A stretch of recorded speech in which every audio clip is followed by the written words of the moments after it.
हमने previous video में इसके ऊपर ये एनिमेशन लगाई जो कि एक बड़ी अजीब सी एनिमेशन है। जहाज़ अजीबोगरीब तरीके से जा रहा है आगे पीछे। तो हम इसको अभी ठीक करेंगे। तो ये जो हमें सामने नज़र आ रहा होता है इसको मोशन पैथ बोलते हैं कि हमें ये नज़र आ रहा होता है कि इस तरीके से ये सारे एनिमेट हुआ पड़ा है। ये जो जहाँ पे बड़े सर्कल हैं इसका मतलब ये है कि ये की फ्रेम्स हैं, और ये छोटे डॉट्स हैं इनका मतलब है ये फ्रेम्स हैं। ये जो फ्रेम कि 1 सेकंड के अंदर 30 फ्रेम्स हमने रखे हुए, तो यहाँ तक अगर आप काउंट भी करेंगे तो ये 30 डॉट्स होंगे, और ये मेन की फ्रेम है। यहाँ पे ये पहुँचेगा 1 सेकंड के बाद, राइट। देखिए मैंने जैसे यहाँ पे क्लिक किया तो उसी वक्त ये यहाँ पे 1 सेकंड ये फ्रेम मेरा सेलेक्ट हो चुका है। इसको मैं यहाँ से भी मूव कर सकता हूँ, ठीक है। ये मोशन पैथ है, इसको जिस तरीके से मैं डिफाइन करूँ कर सकता हूँ। और इलस्ट्रेटर की तरह यहाँ पे बेजिए टूल्स कर्व्स भी हैं, बेजिए इसके टूल हैं। आप इसको कर्व को छोटा मोड़ा टेढ़ा जिस तरीके से मर्ज़ी आप इसको कर सकते हैं। तो अभी मैं यहाँ पे स्मूदिंग करूँगा, तो स्मूथ करूँगा इनको ताकि अच्छी एनिमेशन लगे। तो आप इनको पकड़ के अगर बड़ा करेंगे तो ये कर्व जो है बड़ी होती जाएगी और स्मूथ कर्व होती जाएगी, ठीक है। तो ये जहाज़ की कर्व इस तरह होती है। यहाँ पे ये बहुत शार्प एज है। इस एज को ख़त्म करने के लिए इसका ये वाला कॉर्नर जो है मैं यहाँ पे ख़त्म करूँगा और इसको पकड़ के भी यहाँ पे इस तरह करूँगा। देखें ये भी मेरी कर्व्स जो हैं बिल्कुल सर्कुलर हो रही हैं। तो ये जो की फ्रेम मैं यहाँ पे सेलेक्ट करता हूँ वो ऑटोमेटिकली यहाँ पे भी सिलेक्ट हो जाता है, राइट। ये दोनों आप चीज़ें नोट कर रहे हैं। तो मैं दोबारा इसको भी यहाँ पे ठीक करूँगा। इसको थोड़ा सा यहाँ पे बढ़ा देता हूँ, राइट, और इसको पकड़ के मैं यहाँ पे कर देता हूँ। ये इस तरीके से मैंने इसको भी यहाँ पे कर दिया। और ये तो बड़ी अजीब सी गरीब सी है, इसको पकड़ के मैं बिल्कुल इस तरह ले आता हूँ, राइट। ये बिल्कुल उलट कर दिया मैंने इसको। देन इसको मैं थोड़ा सा और कर देता हूँ यहाँ पे, राइट, कि यहाँ पे ये इस तरीके से हो। अभी ये मेरी कर्व्स जो हैं बिल्कुल स्मूथ होना शुरू हो गई हैं थोड़ी सी।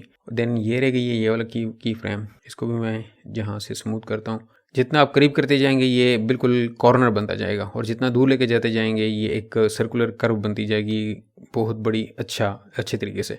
इसको पकड़ के मैं लेट से यहाँ पे ले आता हूँ, राइट, और इस कर्व को मैं जो है यहाँ से यहाँ पे ले आता हूँ। और ये स्टिल अभी भी बहुत ज़्यादा शार्प है। इसको मैं जूम आउट करता हूँ ताकि ये बाहर चली गई है। दोबारा से मैं जूम इन कर लेता हूँ, राइट, और इसको यहाँ पे क्लिक करने के बाद मैं दोबारा इसको भी यहाँ पे सेट करता हूँ। और मैं चाहता हूँ ये थोड़ा सा नीचे से होके फिर ऊपर जाए, और इसको पकड़ के मैं थोड़ा सा इधर ले जाता हूँ और फिर थोड़ा सा इधर कर देता हूँ। तो ये एक मेरी बेसिक एनिमेशन अभी इस तरह बन चुकी है। अगर मैं यहाँ पे स्पेस का बटन दबाऊँ या यहाँ पे क्लिक करूँ तो देखें ये जहाज़ इस तरह ऊपर जा रहा है।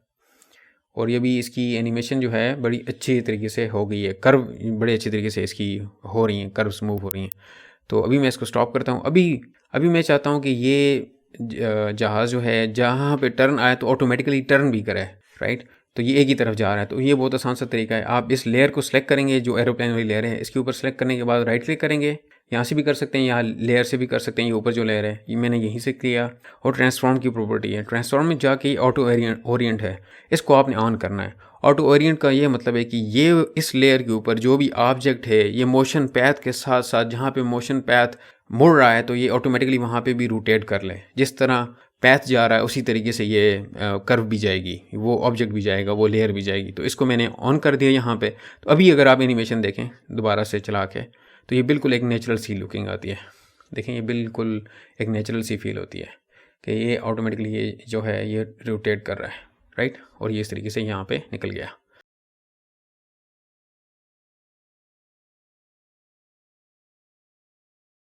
अभी जो हमने ये एनिमेशन लगाई थी ये बिल्कुल सेम डिस्टेंस के साथ है। तो रियल एनिमेशन हकीकत में ऐसे नहीं होती। जब जहाज़ ऊपर जाता है तो थोड़ा सा स्लो होता है, और जब नीचे आता है थोड़ा सा फास्ट होता है। तो अभी हमने इनकी फ्रेम्स को थोड़ा सा आगे पीछे करना है ताकि जब ऊपर जाए थोड़ा स्लो हो और जब नीचे आए थोड़ा सा फास्ट हो। तो वो कैसे करेंगे? तो हम की फ्रेम्स को मूव कर सकते हैं with respect to time. Space के हिसाब से भी हमने देख लिया, किसी भी की फ्रेम को आप पकड़ के इधर उधर कर सकते हैं, और आप अभी टाइम के हिसाब से भी इनको पकड़ के इधर उधर कर सकते हैं। देखें ये मैंने इनको इधर छेड़ रहा हूँ। तो अभी हम डिसाइड करते हैं, मैं कंट्रोल जी कर रहा हूँ यहाँ पे ताकि वो उसी का पैथ उधर ही रहे। तो अभी मैं चाहता हूँ कि जहाँ जिस वक्त ये ऊपर जा रहा है, लेट्स से ये वाला की फ्रेम है, इसके बाद जो है ये ऊपर जाएगा। यहाँ पे ये वाला की फ्रेम है, ये यहाँ पे सेलेक्ट हुआ पड़ा है, और ये वाला की फ्रेम जो है इसके दरमियान थोड़ा सा फासला मैं बढ़ा दूंगा, ठीक है। फासला बढ़ने से स्पीड स्लो हो जाएगी, और अगर इन दो की फ्रेम्स का फासला कम कर देंगे स्पीड तेज़ हो जाएगी, राइट। ये जनरल नॉलेज की बात है, ये सबको पता ही होती है। देखें ये बिल्कुल आहिस्ता आहिस्ता जा रहा है यहाँ पे, राइट। और ये फासला बड़ी तेज़ी के साथ इसने अभी, बिकॉज इन दो फ्रेम्स के दरमियान फासला बहुत कम है, तो बड़ी तेज़ी के साथ नीचे डाइव करेगा। देखें बड़ा तेज़ी से जा रहा है।